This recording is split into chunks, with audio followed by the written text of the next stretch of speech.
Hi everyone. So this week I have just finished a piece of fiction called Everything We Keep by Kerry Lonsdale that has been translated into Chinese recently, although I think the original English copy was published in 2016. Before I actually go into the plot of this book, I think it's worth briefly talking about what is in the back cover of this book because what we read from the back cover of the book heavily influences our expectations, which also then influences how satisfied we are with the plot of the book because of how great the disparity is between our expectations and the actual story. So the back of this book simply talks about the main character, Amy. She's about 20 odd years old and has just been told that her fiance, James, had passed away and that the funeral, Amy is approached by a stranger that tells her that James is still alive. Just like most other back covers of other books, this back cover has helped us generate a sort of expectation of what this book is like, and I will come back to this later on as to why I'm bringing this up. This book starts with Amy, who is told a few months before the funeral that her fiance James has passed away on a fishing boat accident during his work trip in Mexico. And on the day of the funeral, which also happened to be the day when they had originally planned for their wedding, Amy is approached by this mysterious woman called Lacey, who also claims to be a psychic, that James is still alive. Amy immediately tells her close friends and family about this incident with Lacey, and her close family and friends straight away tell her to knock it out of her head that Lacey is just trying to use these cheap ploys to steal her money and con her.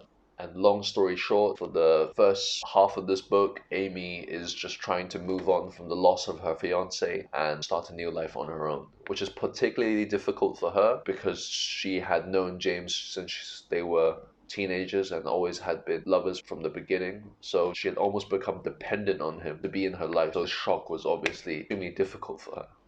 So throughout this process of trying to move on, Amy, with the help of her friends and family, is able to start a restaurant of her own. This is also when she meets Jack at a photo gallery because Jack's a photographer, and Jack very quickly falls in love with her.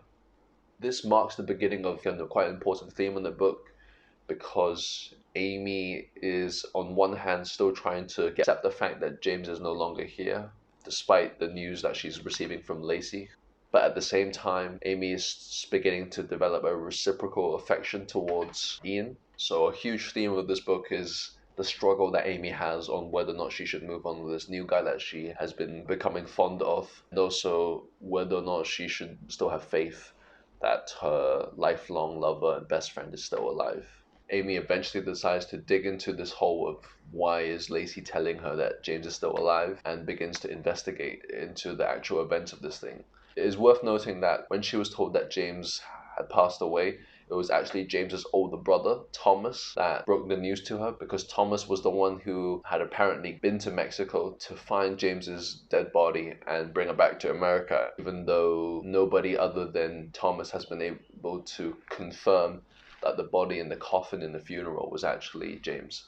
Then comes the second part of this book when Amy eventually decides to adventure into a small town in Mexico and she is accompanied by Ian to try identify James's whereabouts. It is again worth noting that this town is not actually the same town where James had supposedly been on his work trip. The reason why Amy decided to travel to this mysterious town is because she was sent a postcard by Lacey from a gallery in that town. And in that postcard, there was a photo of one of James's old paintings. Now, James has always been a very avid artist and had dreams of becoming a professional artist and having his own gallery. So after the death of James, Amy finds out that some of the paintings are mysteriously missing from their home in America. And yet Lacey somehow sends them a postcard with a photo of James's paintings in an art gallery in Mexico. Amy eventually goes to the town with Ian and is able to meet a man called Carlos at the gallery. Now, Carlos looks exactly like James, but has no recollection of who James was or doesn't know that he is James. Initially, Amy struggles very much with trying to understand why this exact lookalike has no clue of who James is. and tries very hard to help him jog his old memory. And throughout a few more events that take place, she meets this local Mexican called Imelda, who was actually being paid by Thomas, the older brother, to take care of Carlos in his new identity. Amy discovers that James's work partner, who is also his relative, had tried to murder him boat fishing trip, which was unsuccessful, but had unfortunately left him with something called a dissociative identity disorder. This meant that James had lost all memory of his identity as James in the past. And once that happened, his older brother Thomas had designed and organized for Imelda to help James create a new identity for himself as Carlos, to be a local Mexican in that area. Amy is obviously devastated that James no longer remembers anything about his past, and is also told that given the severity of this disorder, it is highly unlikely that Carlos would ever go back to being James again. Because it's very difficult for Amy to overcome the fact that James is sort of gone forever, still tries to help Carlos remember his past as James, but later on finds out that Carlos had fallen in love with another woman in Mexico in the 2 years since James's death, and had even had children with this woman.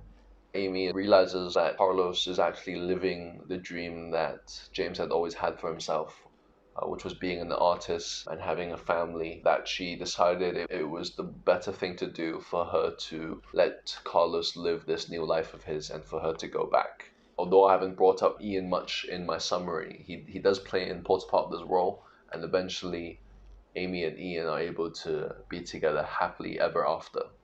Or at least that's what we thought. So now I'm going to share the biggest spoiler of this book. For those that don't want me to spoil this, if they plan to ever read this book, I will leave a bookmark at the bottom of this video for those to skip ahead. The last 2 pages of this book is set 5 years later, when James, on a random morning, wakes up in Carlos's bed as James again.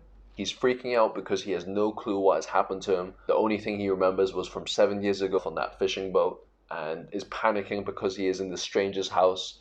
Then Carlos's children come into the room.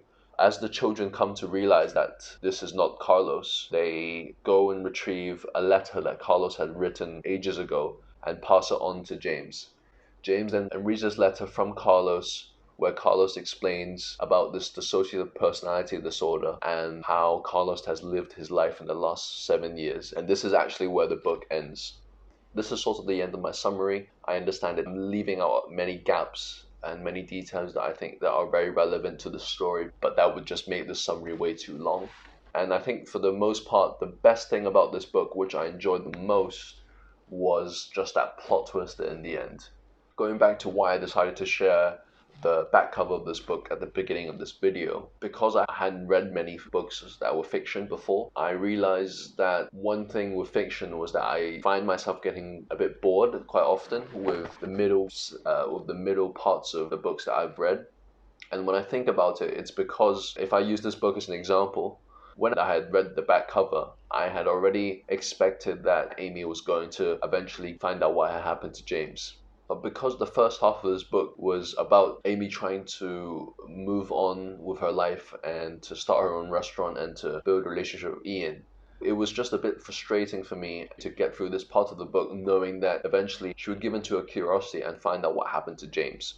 I understand that when you do read fiction, there is always the need for the build-up before you can actually get to the climax where everything is being unraveled. But I just sort of wonder if it's possible for a story to be made where I wouldn't have these parts where I felt like are going as expected, which makes me enjoy them a bit less.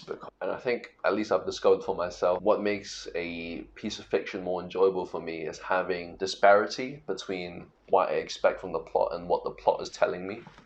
After reading this third fiction in a row, I am starting to enjoy fictions a lot more. This is probably my best fiction out of the 3 that I've read recently, just because of how good the plot twister was and how much it made me look forward to the sequel, which I only found out that there was a sequel after reading this book. It's just been very nice for me to be able to, given the things that go on in our daily lives, with school and other things that I can get stressed about, it's very nice to have a piece of fiction that sort of takes you to a completely different place And it just feels good for me that I've been able to extract this sort of enjoyment from reading books, which I wouldn't have been able to done before. I'm also quite happy that I was able to actually finish this book when it's written in Chinese, because 2 years ago I would have never been able to do that. Although I'm not very good at talking about what reflections or analyses I have, I can just say that making myself read these books, which are not easy for me because I find myself not having the most amount of focus when it comes to reading, as well as reading a book that's in Chinese and still being able to enjoy the book. It's just been quite a nice end result to have from this whole experience. I'm sorry if this video is very broken and it's just a bit messy. Try to work on in the future. So thank you for watching these videos, and I'll see you next time.